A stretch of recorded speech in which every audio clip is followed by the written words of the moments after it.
this is the blueprint of how to destroy a Hebrew Israelite with his own book. Because when you ask them to validate the claims of their God, one of the major things that they like to point out is prophecy. But I'm bearing witness that there is no such thing as prophecy. I'm making that claim. There's no prophecy in the Bible, period. The majority of the things that people claim as prophecy is actual cause and effect events. I don't have to be a prophet, for an example, to say if Iran continues to hide nuclear weapons, America will go in and attack them. That's cause and effect.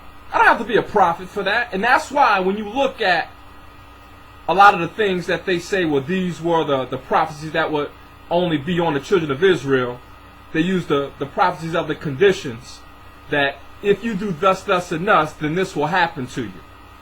That's not a prophecy. If you lay down on the train tracks for an extended amount of time, you will be hit by a train. That's cause and effect. That's not a prophecy. But for whatever reason, when it comes down to the Bible, we get so spiritual and we don't look at things objectively. And that's what I'm here to try to attempt to change. So this is no slight at the individual that has the sincere heart thinking that they're doing the right thing. Again, I always attack the book. So with that being said, that I don't see any prophecy in the Bible, and there's numerous places that we can go, but I just want to show you an example of what I mean by this. Now, what we're going to deal with is for the individuals that do believe that the Bible has prophecy in it, well, then I'm going to use those verses that you see prophecy in, and I'm going to show you that those prophecies turned out to fail miserably. So that's what we're going to deal with. Okay? That's what we're going to deal with. So the examples that I'm going to give you are prophecies that have failed. And that's what we're going to focus this series on. So with that, let's go right in. Okay. And the Lord said unto Moses, Depart, and go up hence, thou and the people which thou hast brought up out of the land of Egypt, unto the land which I swear unto Abraham, to Isaac, and to Jacob, saying, Unto thy seed will I give it. And I will send an angel before thee, and I will drive out the Canaanite, the Amorite, and the Hittite, and the Perizzite, and the Hivite, and the Jebusite. Now let's be clear. He said that he would send an angel before them to drive out these nations. Okay? Let's be clear about that. This is what he said he was going to do. Now let's determine if he did that or not. Let's go.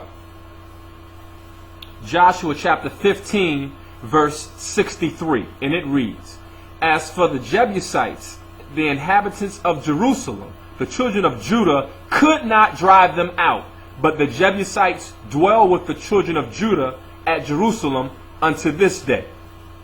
Joshua chapter 16, verse 10.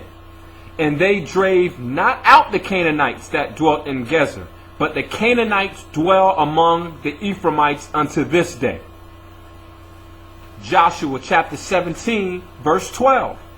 Yet the children of Manasseh could not drive out the inhabitants of those cities, but the Canaanites would dwell in that land. Now, let's reiterate, because not only was it mentioned in Exodus chapter 33, verses 1 and 2, and not only was it mentioned in Deuteronomy chapter 7, verse 1, but let's listen to Joshua speak on this. This is Joshua chapter 3, verse 10, and it reads, And Joshua said, Hereby ye shall know that the living God is among you, and that he will without fail drive out from before you the Canaanites, and the Hittites, and the Hivites, and the Perizzites, and the Girgashites, and the Amorites, and the Jebusites. Now that's what he's saying. Okay? This is what God is going to do. He's reiterating what God has already said in the book of Exodus and in the book of Deuteronomy. Now let's proceed. So again, let's see if this was true. Let's see if this prophecy was fulfilled. Let's see if it was true. Judges chapter 1, verse 21. And the children of Benjamin did not drive out the Jebusites that inhabited Jerusalem. Judges chapter 1 verse 29. Neither did Ephraim drive out the Canaanites that dwelt in Gezer, but the Canaanites dwelt in Gezer among them. Now, this is very interesting, because now we see a little bit of switching gears here. In Judges chapter 3, verses 1 through 5, it reads very quickly.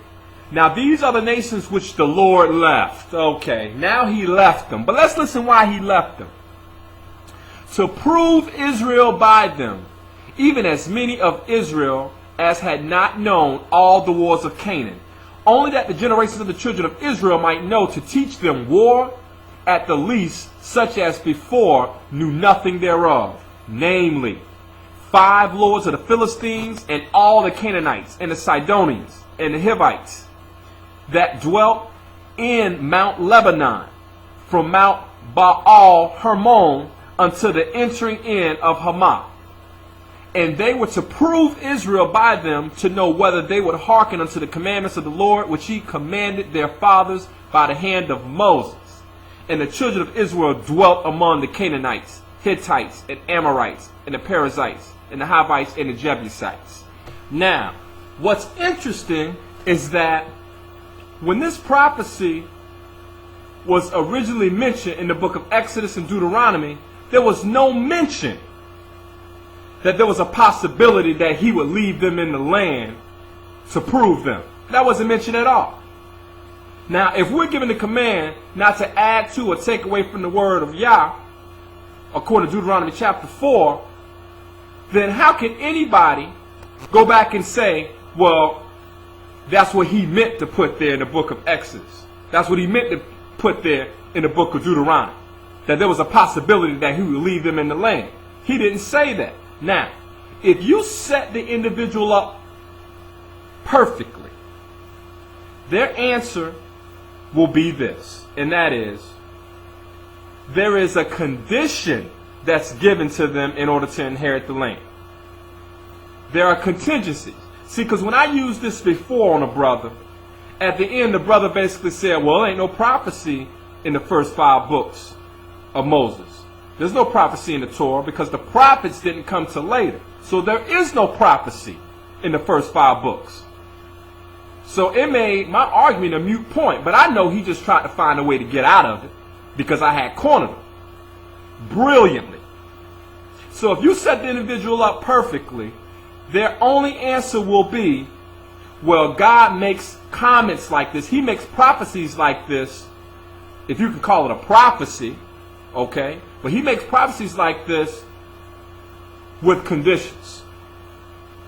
Now, that in itself is a ridiculous statement, in my opinion, because if you're going to say that there are contingencies or that there are conditions on prophetic statements, then there is no prophecy. There is no prophecy. It's just cause and effect. If you do this, then this will happen. If you put your hand on the stove, you will burn yourself. That's not a prophecy. I'm telling you, if you do thus, this will happen. That's a consequence. That's cause and effect. So if you're going to call this, so you can't have it both ways. If either this is a prophecy or it's not. So if you're going to say that this is a prophecy, which has conditions, then I trap you again. Because, and let's be clear about this, there was never, ever a condition that was given for the Israelites to inherit the land. Never.